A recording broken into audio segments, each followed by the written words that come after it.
I checked my father's bank account and discovered nearly $600 million in it. I thought to myself, this money is now mine. I don't need you anymore. After my kind father-in-law died, I was still grieving when my husband approached me and casually announced that he wanted a divorce. It turned out he was only showing his true colors after receiving his father's $600 million inheritance. He saw me as nothing more than an ATM, waiting for his father to die so he could live a lavish lifestyle without having to work. I had seen glimpses of his true nature before, but I never thought he was this bad. Before I knew it, I was clenching my fists, furious with myself for being duped into this marriage. I could accept being duped, but I couldn't stand him speaking negatively about my kind father-in-law. Fine, I replied. Please hand me those divorce papers. I snatched the papers for my husband to sign quickly and tossed them back at him. All right, the rest is up to you, I told him. Yeah, leave it to me, he said smugly. He offered to send my belongings, but I walked out of the living room and out of the house. I knew my husband would regret divorcing me. Sure enough, he called me later, packing my belongings and explaining that the $600 million was a fantasy. My name is Mary. I'm 45 years old and work in sales. My husband, John, is 45 and used to work in sales, but now stays at home. There is a story behind his decision to become a homemaker, but to explain this, I should begin with my first husband. This is my second marriage. My first husband died in a workplace accident 5 years ago, leaving me a widow with life insurance and severance pay. I received approximately $600,000 because my first marriage occurred later in my 33 years. We did not have any children. I inherited the money along with my ex-in-laws, but they informed me that we are nearly 80 years old and don't have much time left, so we don't need it. I couldn't accept it and decided to give the money to my ex-brother-in-law and his wife, who live with my ex-in-laws. However, they also said we didn't need much because it was my brother's money. You should use it. They only took a small portion of the money. After paying a significant amount in inheritance taxes, the majority of the money ended up with me. Combined with our savings and the fact that I had a job, I was reasonably well off by the age of 41. Even after sitting alone at home and looking at the numbers in my bank account, I felt empty. When I returned home from work, nobody was there, and no one ever will be. The bed beside me remained perfectly made, just as it was before I fell asleep. The worst part was when I accidentally made breakfast for two by biting into the second piece of toast. I assumed this must be how it feels to have a hole in your heart. I really wanted to take some time off, but I had to continue working. So I returned to my job. With this emptiness inside of me, I was constantly feeling a void and desperately wanted someone, anyone, to listen to me. And it turned out to be my current husband. When I told him about my husband's death and how I had to take some time off because of it, he apologized for the inconvenience. I quickly responded, "No, it was not an inconvenience at all. Furthermore, your husband was extremely fortunate to have someone who genuinely cared for him. I'm sure he was very pleased." He then shared some information about himself, saying, "Ask for me. I am terrible at relationships. Even when I date someone, I am quickly dumped. I realize it's because of my careless personality, but it seems difficult to change who you are." Before we became closer, my husband and I were business acquaintances. I knew he was a happy person, so when I went to his company, I ended up telling him everything. Normally, such a dark and heavy story would turn anyone off, but he listened quietly and then brightened my mood with some lighthearted jokes. His words and smiles seemed to fill some of the void in my heart. He continued to listen to my stories, and we began meeting outside of work. One day, as we were talking, I accidentally dropped a receipt, and he joked, "Wow, my wallet is twice as thick with coins." You dropped a receipt, and we both laughed. I need to organize it, but it's such a chore. When he attempted to pay at the store, receipts began to fall out as he took out some cash. I picked up the receipts and returned them to him, and he stuffed them back into his wallet while complaining about the coins. It appeared that the receipts were also making his wallet bulky. "You're like a child, John," I teased. "What? I am 45, you know," he replied, exactly as he said. He was slightly careless, but as I watched him, I felt the hole in my heart slowly close. We continued to meet privately, and a year later he admitted he had feelings for me. It had only been a year since my previous husband died, so I was torn, but I felt like my late husband was telling me not to stay stuck. Move forward.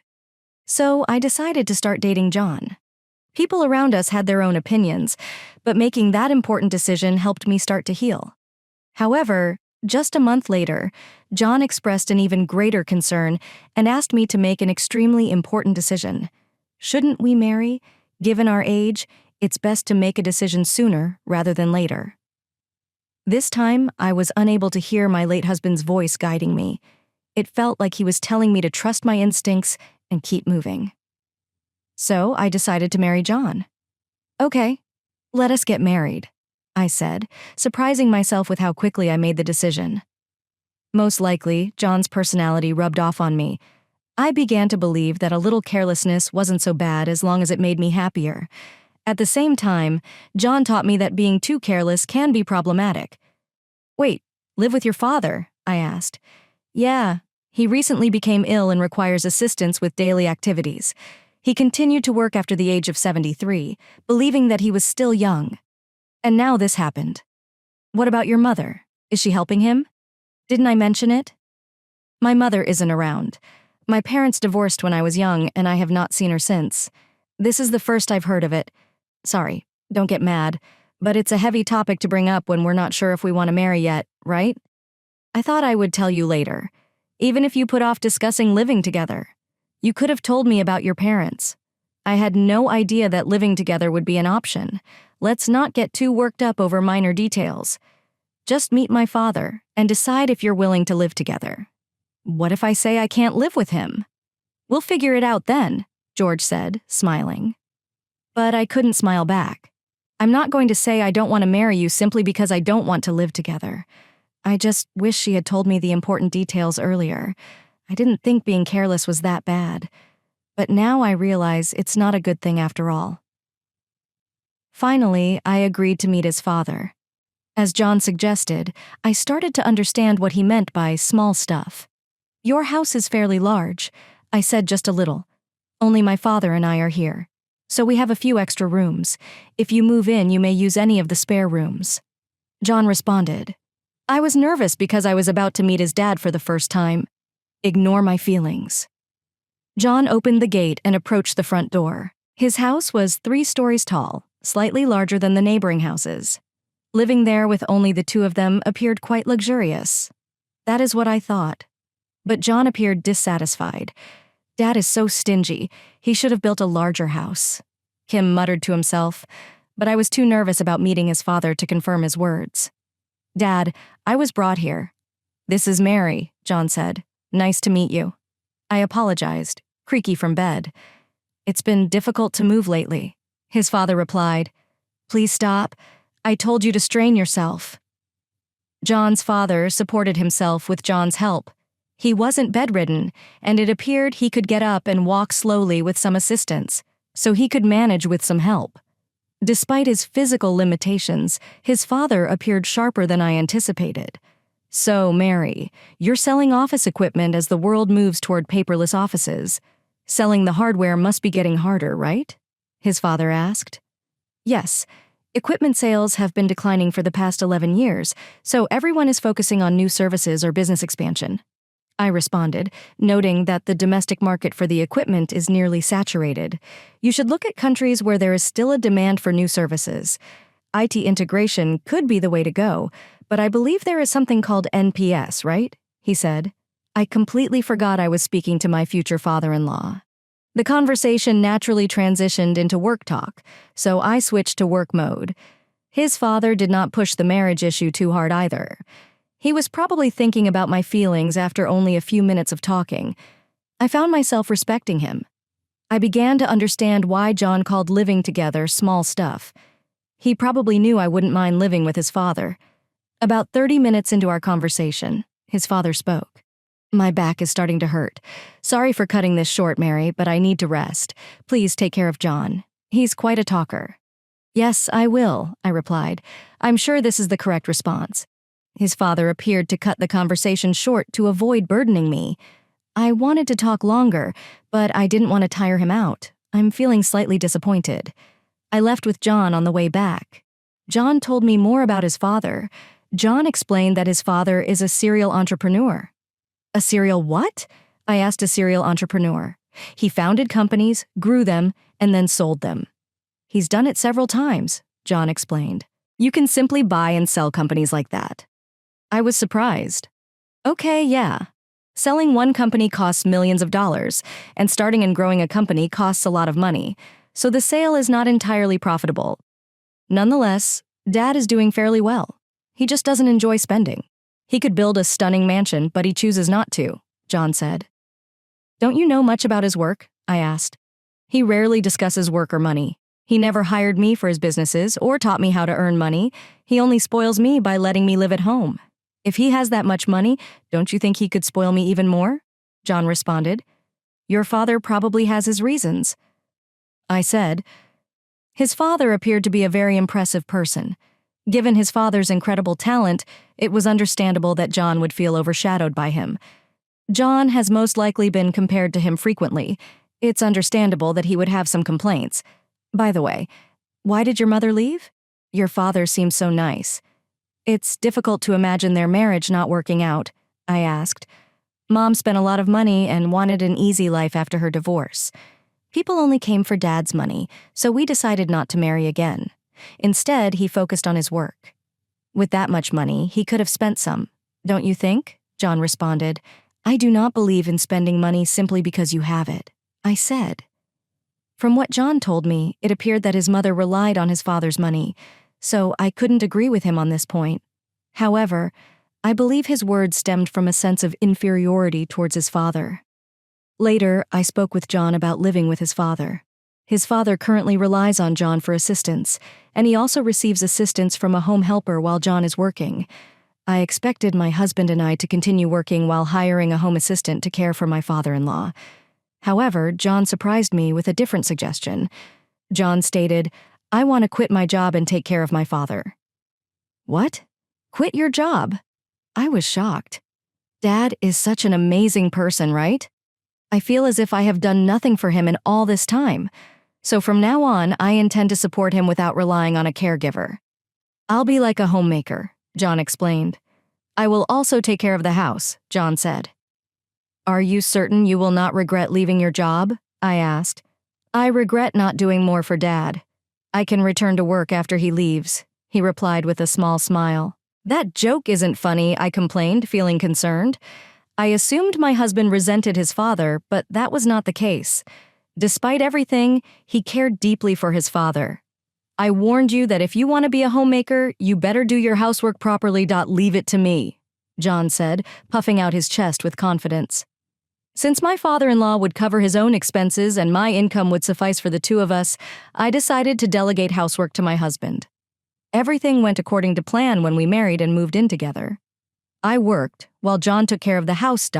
He oversaw the chores, handled the finances, and assisted his father.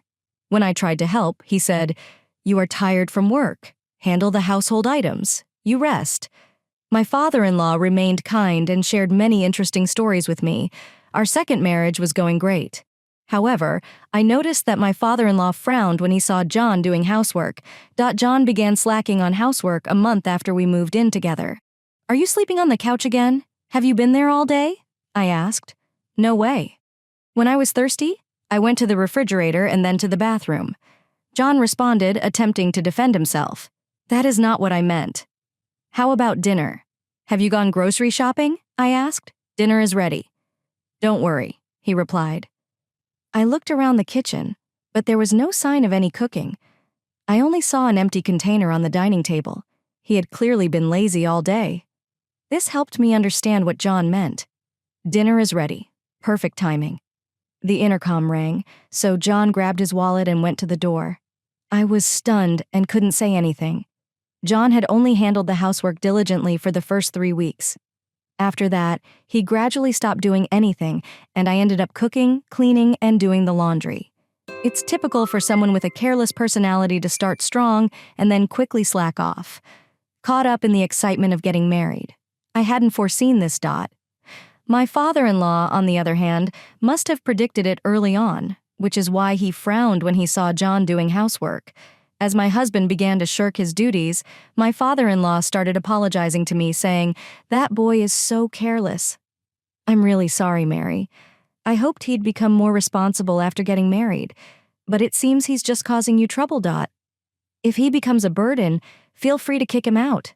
"I wouldn't do that." "Really? It's okay." "I apologize. I've tried to correct him, but he's just, well, it's okay. But he isn't neglecting to help you, right?" I asked. "No, he does help me at least a little," I replied, noticing a slight change in my father-in-law's expression. It was clear that John wasn't completely ignoring his father, but he also wasn't doing a third job. Still, my father-in-law was probably downplaying the situation to avoid any conflicts between us. "I'm sorry," I said. "No, Mary, you need to apologize." My father-in-law replied with just one word: "Sorry." He seemed to understand where I was feeling. We both apologized, and there was a bit of awkwardness between us to break the tension. My father-in-law quickly changed the subject with a brighter tone. "Oh, I'm doing some end-of-life planning and need your help.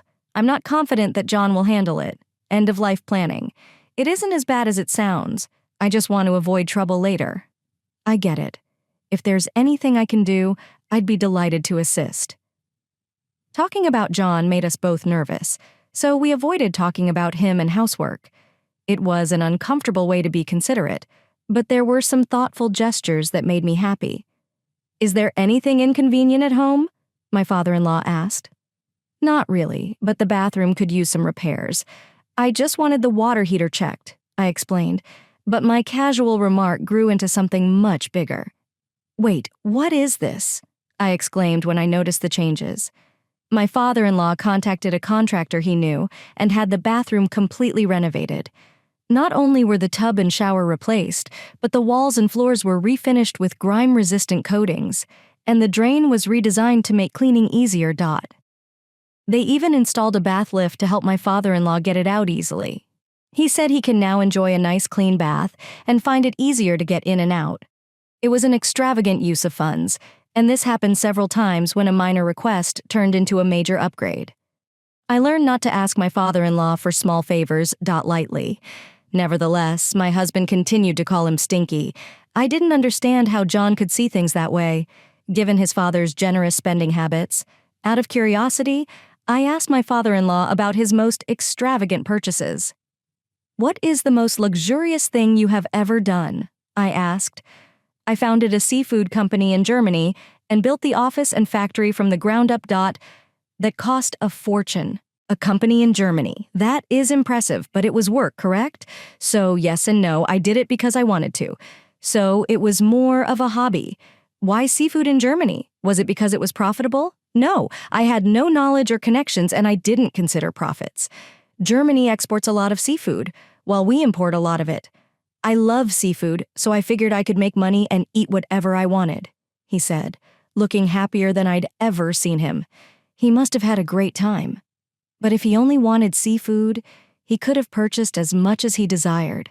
Starting a business overseas appeared extravagant. Do all successful people think like this? It's a world beyond the comprehension of a regular person like me. It made me realize my father-in-law was not stingy. He was simply careful about when and where he spent money. My husband simply did not understand that. One day, my husband stormed into David's room and vented his rage at both of us. "You responded to Mary's requests, but not mine. Are you referring to the bathroom? You use it too, correct? And now that cleaning is easier, it will be a huge help to you as a homemaker, right? Mary enjoys a nice bathroom, and it is also convenient for me." "No one loses here," David said calmly. My husband clicked his tongue loudly and stormed out, slamming the door behind him. "I'm very sorry," I said. "It's fine, but why aren't you listening to your son's requests?" I asked. "He resembles his mother. He spends money without thinking about it, even if it is a large sum of money. You must understand its value and how to apply it wisely. I've tried teaching him that many times, but he's still the same," David said, his face sad. Since that day, my husband has become even more neglectful. He stopped doing anything around the house and started causing unnecessary trouble. "Whose motorcycle is that outside? Have you bought it? Nobody else's motorcycle would be here." I yelled at my husband as soon as I arrived home from work, but he just polished an expensive-looking golf club in the living room, not looking at me. My husband had stopped doing housework and began purchasing whatever he wanted. I wouldn't mind if he spent his own money, but he accessed my bank account without permission. "Your requests are granted by Dad." "Let me have some luxury too," he said, attempting to justify his actions. He had been a diligent homemaker at first, and I had never seen him this lazy. We got married. It appeared that he had been concealing his true self before marriage. I was completely duped. When we married, I told my husband that if my salary wasn't enough to cover our living expenses, he could use the money in my account. I reclaimed my bank book so he couldn't use the money without my permission. When I checked, I discovered he had spent approximately $50,000 in just 3 weeks. It was an expensive lesson that taught me not to trust him. Naturally, I considered divorcing him, but I did not want to abandon my father-in-law in his care. So I crossed divorce off my list of options. My husband seemed to sense that I was not going to divorce him and became even more arrogant. "Hey, can't you get home earlier?" "I've been waiting for dinner all this time," he complained, treating the living room as his personal nest and rarely moving from there. Of course, he did no housework at all. What exactly does it do? Being a homemaker? Me? I was beginning to lose my understanding of it. He had stated that he did not want to rely on a home assistant and wanted to be a good son, but he ended up hiring another caregiver. To be honest, knowing that my father-in-law was not left to my lazy husband made me feel better. I decided to avoid my husband as much as possible, figuring it was best to let sleeping dogs lie. With this mindset, the year passed quickly. Then something significant happened to both me and my husband. Thank you for everything. My father-in-law passed away shortly before turning 81. The time I spent with him was brief, but extremely meaningful to me. It felt like we had been together for 11 years. Even after the funeral, I couldn't get myself together and felt a huge void in my heart. As I sat in the living room, lost in emptiness, my husband entered with a cheerful expression. "Hey, let us get divorced." "What?" That single word jolted me out of my daze. He was waving his divorce papers in my face. It was neither a misunderstanding nor a joke. I found Dad's bank account. Guess how much is in there? Almost $600 million. So the money is all mine. You are no longer needed, ATM. When my father collapsed a year ago, I didn't want to deal with taking care of him. So I looked for a wife. I figured you'd be an easy target because you were grieving the death of your previous husband at sea. Is that why you were in such a hurry to marry? That is part of it. However, my strategy has changed. You inherited money from your late husband, correct? You never mentioned it, but I assumed his retirement and insurance would be substantial. So I took care of Dad while you served as the ATM until he died. It was easier than working, now that Dad is gone. With his inheritance, I will be able to live a lavish lifestyle. Do you believe you can get away with this? I asked, my anger rising. Of course, I'm his son, so it's only natural that I inherit his wealth. He worked until he collapsed, and I assumed he'd live until 87. But he died earlier than expected. So I'm lucky, he responded smugly. I realized I had clenched my fists. It was my fault for being duped into marrying him, and I could accept it. But I couldn't forgive him for speaking so negatively about my kind father-in-law. I was prepared to punch him, not caring about the trouble it may cause later. But then I felt as if I heard my father-in-law say, "Stay calm." Right. There was no need to act rashly. "Are you certain about this?" "Okay, give me the divorce papers," I said. I grabbed the papers for my husband and signed them on the spot. I handed them back. "Thank you for making this easier. I'll file them tomorrow. You can take all of our savings. I have $600 million. So take as much of the petty cash as you want," he exclaimed, clearly gloating. "Okay then. Yes, leave it to me. I'll file the paperwork and send you your belongings if you want," I replied by walking past him and out of the house. As I walked away, my anger faded and I felt a wave of laughter rise. My husband would quickly regret divorcing me. That $600 million was only a pipe dream. A few days later, while I was staying in a hotel looking for a new place to live, my ex-husband called. "What the hell did you do?" he yelled. As soon as he began shouting, I instinctively pulled the phone away from my ear. He appeared confused, so I had to explain what was going on. I can guess what happened, so why don't you tell me? I asked calmly. When I tried to withdraw money from Dad's account, they said it couldn't be done. What's happening? He said with frustration. There should be $600 million in there. It appears you were unaware because your father did not spoil you. You never took an interest in his affairs, right? And he never talked about his work with you, I explained. Stop with the riddles. There is money. Right? He demanded. Yes, there's $600 million, but it's collateral so you can't touch it, I replied. Collateral? He asked, his voice shaking. That's correct. The money is in the account, but it's untouchable, like a pie in the sky. Also, that money is about to be used to pay off debts, so it'll be gone soon, I explained. You're kidding. There's $600 million and I can't use any of it.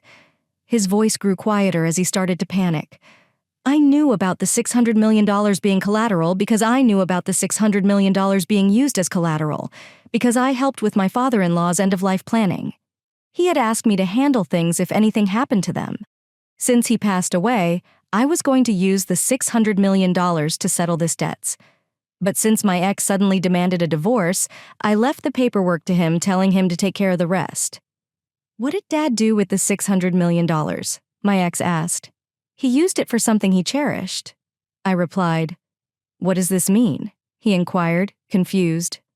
But over 72, Dad decided his next job would be his last, and used his savings for something he enjoyed, that seafood processing and distribution company in Germany.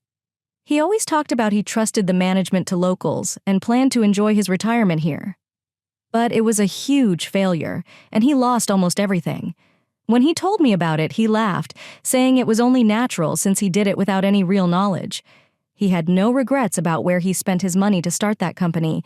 He borrowed $600 million using his savings as collateral, but it turned into debt, so he planned to repay it with another job. That seemed impossible, but he didn't think so. Even with the debt, he kept enough money for his retirement. In today's world, where many struggle in retirement, it's impressive. However, while sorting out the Germany company, his health declined. When that happened, he renegotiated his repayment plan with the bank. Given his long history of high-value transactions, they trusted him. He told them, if I can't work anymore, take the collateral. They agreed to a 2-year grace period, after which the debt would be paid off with the collateral. If he couldn't work, that year is up, and it's time to settle the debt. So this $600 million is debt repayment money and will soon be zero, my ex inquired, his voice full of shock. Exactly. Didn't you find another bank account? There should be one for living expenses. Yeah, I found one with $80,000 in it. That's money you can use freely. It's your inheritance. $600 million turned into $80,000. Why didn't he prepare more for his retirement? My ex wondered, clearly surprised. I was surprised by the $80,000 too. But knowing him, he probably planned to add more if needed. He seemed capable of anything. And it looks like you haven't checked the will yet. Will? Dad told me he'd leave me about 20%. My ex said we're divorcing so you could contest it as infringing on your rightful inheritance. But I'd like to honor his wishes. I hope you'll agree to the 20%, I said. Noticing he was breathing heavily, he thought he'd get $600 million. But the amount kept shrinking. And now he was panicking. Why did he waste so much money? He could have bought anything with $600 million. My exhaled, frustrated yelling at me won't change anything. He was happiest when he talked about that time, so he had no regrets. It was his money and he used it. He planned to repay the debt himself so no one can complain. You just jump to conclusions and get ahead of yourself, I replied. Why are you so packed? I asked. The truth is, I thought, I get $600 million, so I spent all my own money. My account is empty, he admitted. What? Seriously? I was shocked. My ex-husband had been spending money he didn't even have yet. Now that we were divorced, he couldn't rely on my savings anymore, and he was currently unemployed. I finally understood why he was so panicked. Still, you have a roof over your head and a house so you can rebuild your life, right? I suggested. I'm almost 54, unemployed, and have only a little savings. What's going to happen to me? Please help me, he pleaded me. You have savings and a job, don't you? Why should I help an ex-husband? You're suffering. The consequences of your own actions, I said firmly. Please, let's pretend the divorce never happened. He begged, but I ignored his pleas and hung up the phone. Having a careless personality is definitely not a good thing. With that thought, I went back to looking at property listings. Surprisingly, my ex-husband did follow through with the will and gave me $40,000 for my father-in-law's inheritance. That made up for the money he had taken from me. He probably thought it was too much trouble to fuss over $40,000 after dealing with the $600 million situation. He also apparently started working in sales again, but he didn't seem to be taking it seriously. The shock of not getting the $600 million affected his motivation, leading to frequent mistakes. After a month of struggling under the scolding of younger supervisors, he saw his paycheck and lost motivation, comparing it to the $600 million he missed out on. He quit after just a month and is now a part-time worker, barely making enough to get by. But with that, his savings of $600,000 won't increase. In fact, it'll probably decrease. I wonder if he's thinking about his retirement. Well, whatever trouble he gets into now is not my concern. There's no ATM for him anymore. He'll have to work hard. I rented a small condo and started living on my own. I put the $40,000 from my father-in-law into my bank account. I consider it a kind of talisman, so I don't plan on spending it. Seeing in the account feels like I'm carrying a bit of my father-in-law's work spirit with me, which motivates me today. I'll draw strength from him and do my best at work.